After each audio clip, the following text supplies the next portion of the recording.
Stupid stuff, I try not to address stupid stuff.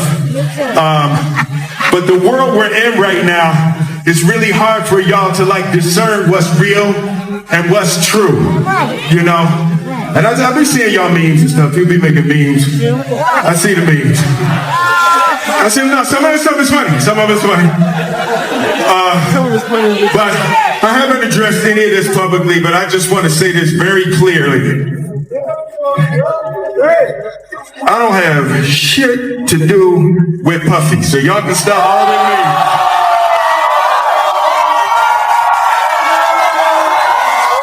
Stop all that bullshit. I ain't nowhere near no damn freak off. Listen, I do enough of my own shit. Don't be putting me in other people's bullshit. I ain't get nowhere near that man. I ain't did none of that stupid shit. So Will Smith shocked fans and the media when he took the stage in San Diego and addressed the growing speculation linking him to Sean Diddy Combs' scandal. Looking out at the crowd, he bluntly declared, "I don't got __ to do with Puffy." The moment was raw and unscripted, a rare instance of Smith directly confronting controversy. While he acknowledged the memes and social media chatter, even finding some of it amusing, his tone quickly turned serious as he emphasized, "I haven't been anywhere near that man." But in an era where the internet never forgets, not everyone was convinced. Within minutes, old footage and photos of Smith at Diddy's past events resurfaced, complicating the narrative. His statement made headlines, but was it a genuine attempt to clear his name or a strategic move to get ahead of the storm? One thing is certain, the internet remembers, and it's not letting go of the Will and Diddy connection that easily. I said, no, some of that stuff is funny. Some of it's funny.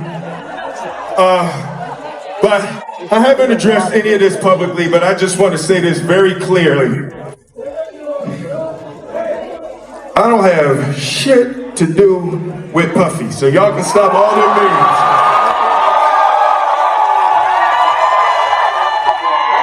I can stop all of that bullshit. I ain't been nowhere near no damn freak off. Listen, I do enough of my own shit. Don't be putting me in other people's bullshit. I ain't been nowhere near that man. I ain't did none of that stupid shit. So whenever y'all hear it, if somebody say that, it's a damn lie. I don't even like baby oil.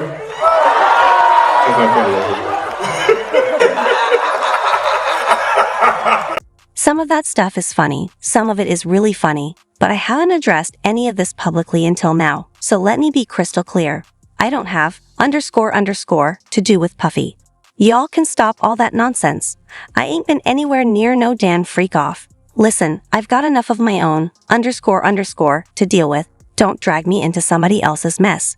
I haven't been anywhere near that man. I haven't done any of that stupid __ and if you hear otherwise, it's a damn lie. And for the record, I don't even like baby oil. People's bullshit. I ain't been nowhere near that man. I ain't did none of that stupid shit. So whenever y'all hear it, if somebody say that, it's a damn lie. I don't even like baby oil.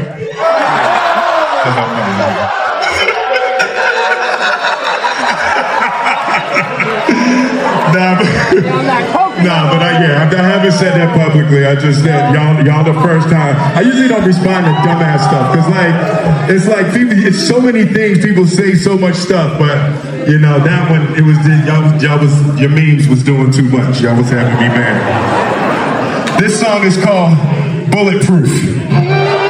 Will Smith and Diddy share a long and well-documented history. Their connection dates back to the late 1990s, when Diddy was at the peak of his bad boy reign and Will was America's beloved Fresh Prince turned blockbuster megastar.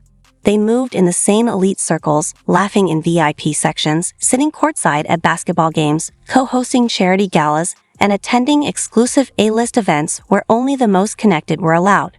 Their most infamous link? The 2004 Miami Bash, a legendary party known among insiders as one of Diddy's most extravagant and secretive gatherings. Entertainment royalty reportedly attended, including Beyoncé, Michael Jackson, Jamie Foxx, and yes, Will Smith.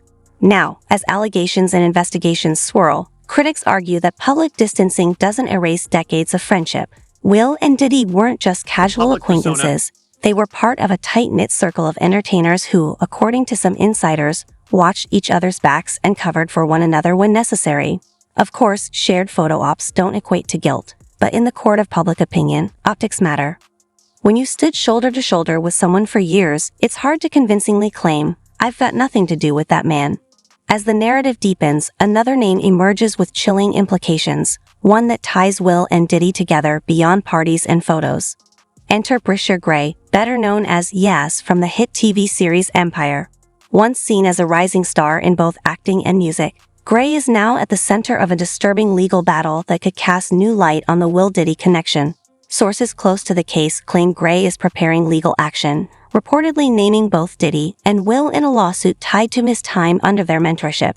Gray's career skyrocketed, only to take a sharp downward spiral. After gaining fame on Empire, his life unraveled in a series of violent and erratic incidents, culminating in a domestic violence arrest and an abrupt disappearance from the spotlight. At the time, many chalked it up to the pressures of fame. But now, whispers behind the scenes suggest a far more troubling reality. Insiders allege that Gray was introduced to certain inner circles through none other than Diddy and Will, and what he experienced in those circles might be darker than anyone ever imagined. Protect my integrity and that virgin hole I was telling you about. Right. Because P. Diddy be wanting the body. And you gotta tell him no. You got to tell him no. Hey, speaking of This love, is love. I saw a guy on the internet the other day who said he used to be your security guard, who said that when you were dating J-Lo, Will Smith and Jada tried to pick her up on a threesome and you were going to beat up Will Smith. Is that true? But this show has gotten crazier since the last time I No, It's all about love, though. That's not true? You really heard that? Well, yeah, I watched it on the internet. You're telling me I can't believe everything I read? What? I don't know what you're talking about. Jimmy, I thought we was friends. What is this?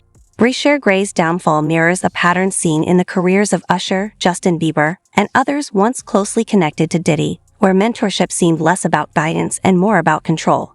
Critics like Jaguar Wright argue that Gray, like many young male artists, was allegedly exploited, used, and discarded when he no longer served a purpose. While neither Diddy nor Will Smith has publicly addressed the claims, reports suggest that Gray's lawsuit is gaining traction, forcing fans to question what mentorship truly meant in these elite circles. Meanwhile, Diddy's infamous parties, once symbols of celebrity excess, are now crime scenes under federal investigation, with recent raids on his Los Angeles and Miami properties reportedly uncovering disturbing evidence. As the case unfolds, the whispers are growing louder, and the answers are becoming far more sinister. About the showdown in the courtroom over the bombshell video allegedly showing Sean Diddy Combs beating his then-girlfriend Cassie Ventura. Now, Diddy's lawyers are arguing to exclude the footage from the rapper's upcoming sex trafficking trial. Legal contributor Brian Buckmeyer joins us now with more on what this could mean for the high-profile case. So good to have you. Okay, so they want this video left out. What's their argument for this? So, Mark Agnifilo, Sean Combs' attorney, is arguing that, you probably hear this phrase, this is not a true and accurate representation of what the video depicts. He's saying a number of arguments that the CNN had taken this video and sped it up. They kind of chopped it up into this montage, and it's not accurate. He's also making the allegation that the original video no longer exists. And so because this isn't accurate, the jury shouldn't see it. And according to Diddy's attorneys, because the original doesn't exist or it's been tampered with, no video such as this should be presented to the jury. So what does CNN say about these claims? So CNN has come out and said, we did not alter it. We did not change anything. And in fact, they're saying that they do have the original as well. So on multiple levels, Sean Combs' argument kind of falls flat, because if it is sped up, and I think there is some degree of it's being sped up, if the original still exists, that can still be used as evidence against Sean Combs, not necessarily to the allegations of sex trafficking, RICO conspiracy, or the transportational purpose of prostitution, but to show that this is a force that it was used to keep victim number one, who we believe to be Cassie in this video, under his control for the purpose of trafficking and this RICO conspiracy. Thousands of hours of surveillance footage, secret recording devices, over 1,000 bottles of baby oil, and a variety of controlled substances. What was once dismissed as indulgent celebrity excess has now been rebranded by investigators as a meticulously orchestrated operation, built on coercion, control, and exploitation. Multiple sources describe these parties not as mere wild nights, but as elaborate entrapments where attendees were allegedly plied with drugs, filmed without consent, and in some cases trafficked. Victims are now coming forward, revealing they were manipulated into situations they neither understood nor could escape from. In the wake of these revelations, stars like Will Smith, Usher, Jamie Foxx, and others once linked to Diddy are scrambling to distance themselves. Some are issuing vague denials, others are wiping their social media, and many have gone eerily silent. Lawyers have been hired, NDAs are being re-examined, and Hollywood is in a state of quiet panic. What once fueled tabloid gossip is now laying the groundwork for federal indictments. The very parties that made Diddy a legend may now be the ones that bring down not just his empire, but the reputations of everyone caught in the storm. And these lawsuits just keep piling up. It seems like every single week we're talking about a new lawsuit filed against Diddy. So talk about this latest lawsuit here, the indictments and the latest accusations from former employees. So first and foremost, these are allegations, and Sean Combs and his team has denied all of them, whether it be in the video or in these allegations. But we have what's called two superseding indictments. What it means is the government or the prosecutor has gone forward and collected more information to show to a grand jury to secure an indictment. And within both of those superseding indictments, we have two slightly different facts, same charges. What I mean by slightly different facts is with the original indictment, it went as far back as 2008. Now we're going back as far as 2004. So an extra 4 years of alleged actions that can now come into the case. We're also adding allegations of forced labor and assault and harassment to some of his employees. I think we're going to see more allegations of the people within his sphere, within this criminal enterprise, being abused, harmed, forced to do certain actions they didn't want to again fuel that criminal enterprise that funneled those freak offs into his parties. This trial is very close. It's very soon to happen. What are both sides doing in these final days for preparation? So we know on Friday that the court date for the trial got moved back from May 5th to May 12th, just 1 week. They're going to be getting opening statements. But we also know that on April 15th, the witness list, which includes the alleged victims, will be released. And from there, we're going to see both sides feverishly working to do what's called motions in limine, trying to get the judge to agree what should come in. And this is where things get real, because the accusations aren't just about what happened behind Diddy's closed doors. They're about who saw, who knew, and who stayed silent. With each passing day, the list of accusers linked to Diddy's empire grows, and so does the tension in Hollywood. What started as scattered whispers and sealed lawsuits has exploded into a full-blown legal and cultural firestorm. The accusations are no longer isolated. They're a flood, rising fast, swallowing reputations, and exposing an alleged network that operated in plain sight. Federal lawsuits now detail harrowing accounts from both men and women, many claiming they were groomed, manipulated, drugged, coerced, or even trafficked through Diddy's elite inner circle. Some say they were invited to lavish parties only to wake up with no memory of what happened. Others allege they were secretly recorded in compromising situations and later blackmailed into silence. The common thread? Fear. A fear so deep that many stayed silent for years.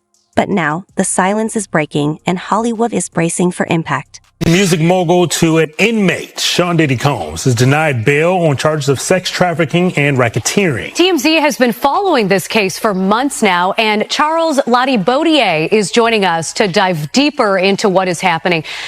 Charles, I mean, shocking is an understatement when you hear the details of this case. What are your thoughts after hearing the indictment yesterday?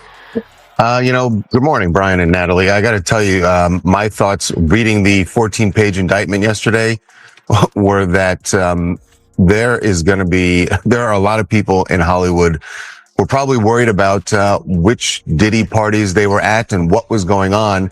That's not to say that they were necessarily even involved in any of the things that are alleged by the U.S. Attorney's Office.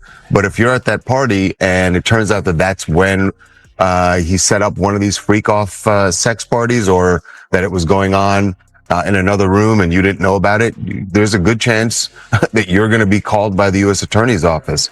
And certainly if you were involved, you would get a call because they're going to want to know everything you want to know and may even want you to be a witness. I just think, we're just starting to scratch the surface of what this case, this case is going to touch and involve. And the feds have said that this is... Something has shifted. Fear is fading and fury is taking its place. Even Diddy's own son, Justin Dyer Combs, has been named in shocking legal documents, with allegations involving inappropriate behavior during private events. And he's not the only one under fire. Music executive Harve Pierre, Oscar winner Cuba Gooding Jr. and R&B singer Aaron Hall are just a few of the names surfacing in court filings, painting a disturbing picture of a powerful and insidious network. Now Hollywood is in full-blown panic mode. Social media profiles are being wiped, photos are vanishing, and PR teams have gone silent, issuing no-comment responses like clockwork. Usher, once a frequent Diddy collaborator, has deleted his entire Twitter history as speculation about his attendance at these now infamous gatherings intensifies. What we're witnessing isn't just a fallout, it's a reckoning. This era right now, Charles, of men with power falling from grace in Hollywood. And when I think about Harvey Weinstein, that was an open secret in Hollywood for a very long time about what he was doing with victims. Was this also the case with P. Diddy, that the people kind of knew this was going on? I will say this. There were always been whispers about his power and how he wielded that power. But I can't say I heard any whispers about these freak offs, and it's really alarming. We were talking about it yesterday. One, these parties had a lot of individuals. In fact, the U.S. Attorney. Industry insiders describe a sense of dread hanging over the major studios and agencies. Calls are being made behind closed doors, crisis teams are being assembled, and lawyers are working overtime to get ahead of whatever comes next. In this new climate, it's not just the wrongdoers being exposed. It's the enablers, the protectors, the ones who turned a blind eye. Caught in the middle of it all is Will Smith. Once considered squeaky clean, he is now fighting to keep his name out of the fire. A name that's already showing up in too many rooms, too many stories, and too many pictures.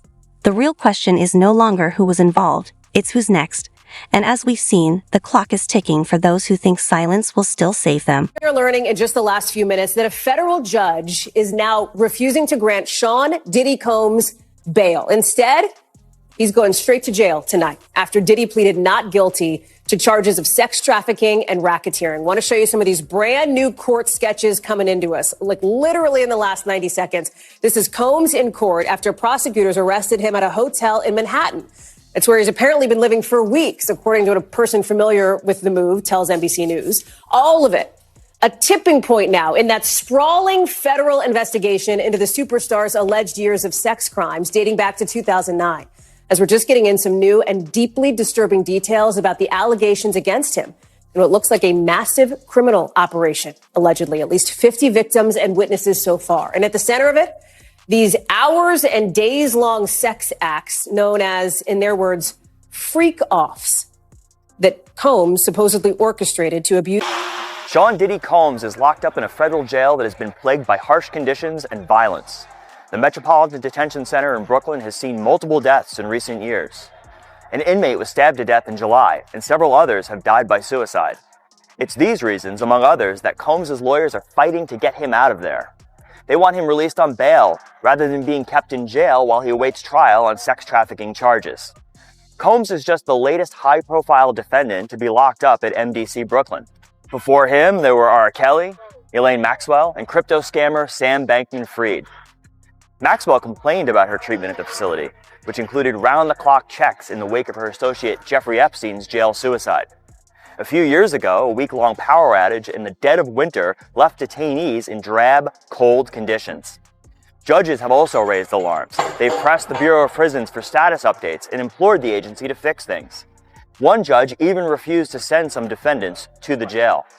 For now, Combs is one of about 1,200 people locked up at MDC Brooklyn.